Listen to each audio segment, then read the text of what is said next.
Alright, so here is part 1 to my top 50 comics tag video. I know I'm kind of late to it, but I still wanted to do it anyway, just because I was tagged. Plus, you know, it's always fun to show off your favorite books. So I'm gonna have to do this in 2 parts, just because I'm doing it on my phone.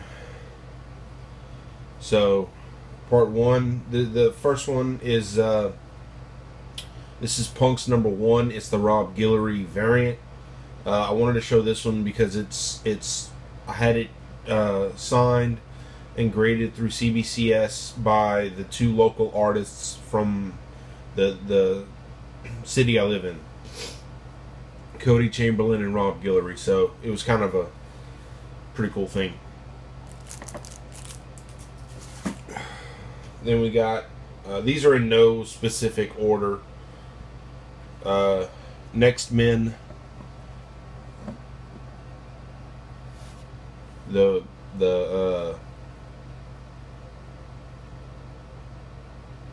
one of the first appearances of Hellboy. I have 2 out of the 3, so this is one of them. And this one I got signed by Mike Mignola at New Orleans Comic Con a few years ago.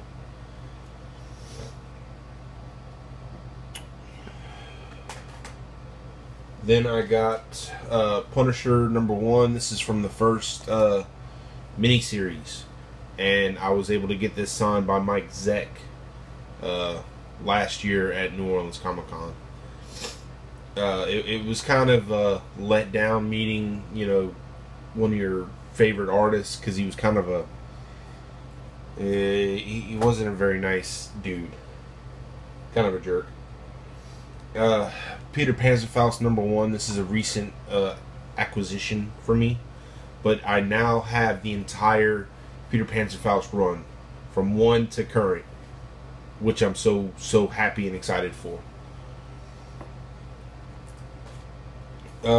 Next up is a one that I just love. It's Amazing Spider-Man 620. This is the Deadpool variant for that. I absolutely love this cover, and to finally have a chance to own it is just awesome. This is one, when I saw it in Hero Hunter's video, I had to get it. It's Milk and Cheese number 1, first print. Just an odd book, but I like the odd stuff too. So it was definitely one I had to get. I'd like to get one in a little better condition, but they're kind of hard to find. This is another one. I got it at this. It's the second of the 3 that I have. The only one I'm missing is the San Diego Comic-Con Comics or something. This is Don Press number 4, and it's also signed by Mignola. I got it. I actually bought it at the New Orleans Con when he was there, and I had him sign it along with the other one. This is one I just showed off in my last video. What if Venom possessed Deadpool?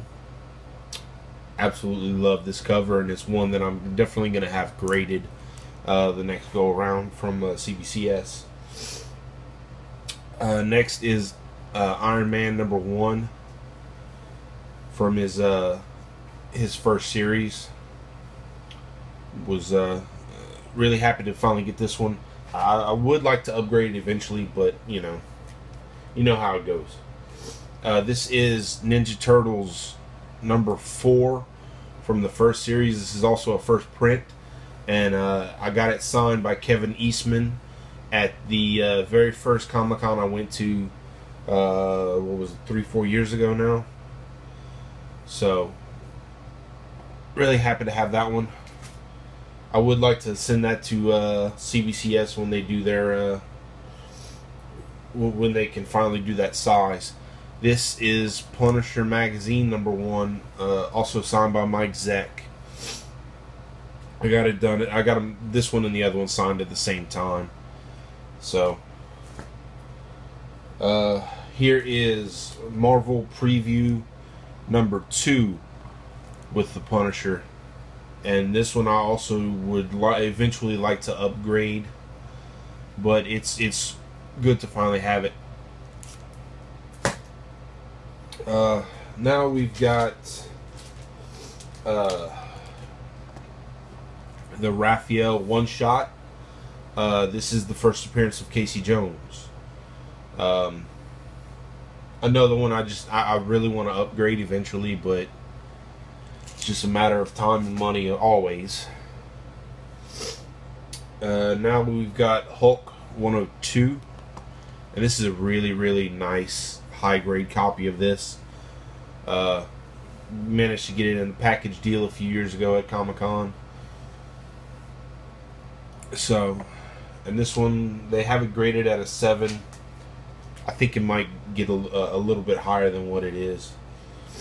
This is just one of my favorite covers. Captain America 109 with him busting out of the newspaper. Just a classic, iconic cover. And when I got this one a few years ago, it was kind of cheap, and it's got a crease down the middle of it. That's why.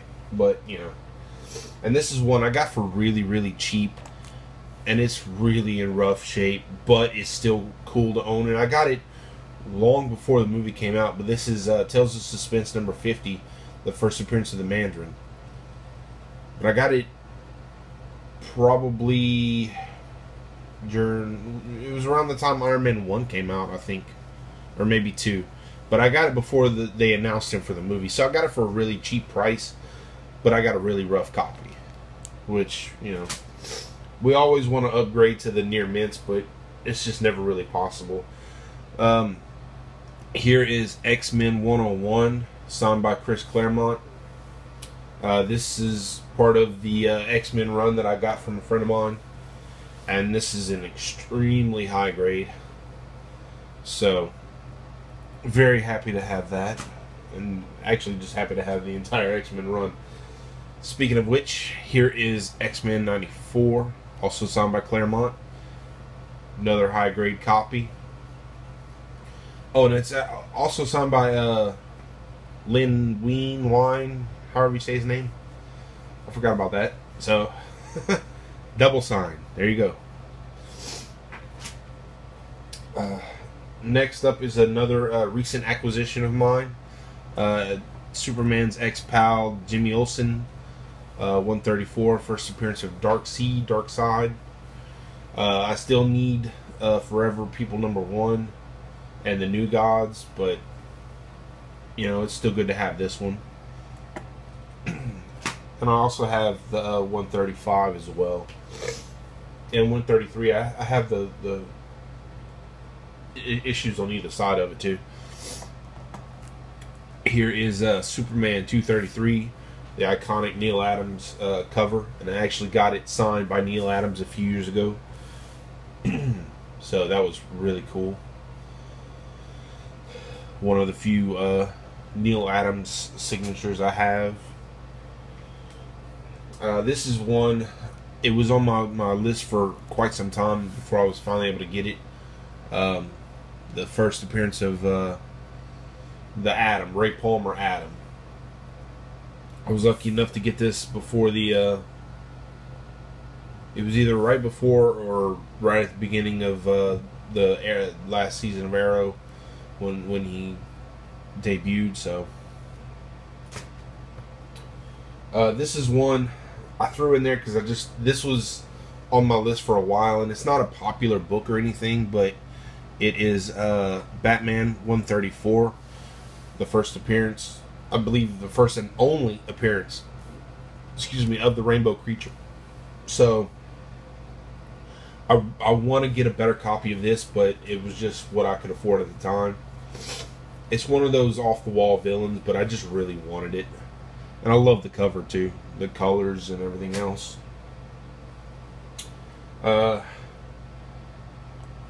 Batman 251, another iconic Neal Adams cover. So it was just a must-have. It's just, I love the look of the Joker on that cover. Let's see. Marvel Superheroes number 12, first appearance of Captain Marvel. Mid-grade copy on this one, but still really good to have. And I have 13 as well, but it's in rough shape. The first Carol Danvers. I decided not to put that one in this video. Why, I don't know, but you know. Here is another recent pickup I got, Captain America 117. It is in really good shape, except for it's got some tape pull up there in the corner by the issue number. But other than that, it's a solid, really nice copy, and I'm happy with that. Traded with a local guy. And the last book for this part 1 is X-Men number 14. Really nice high grade copy, signed by Stan Lee. This is part of my X-Men collection, my X-Men run. So that is it for part 1. Stay tuned for part 2.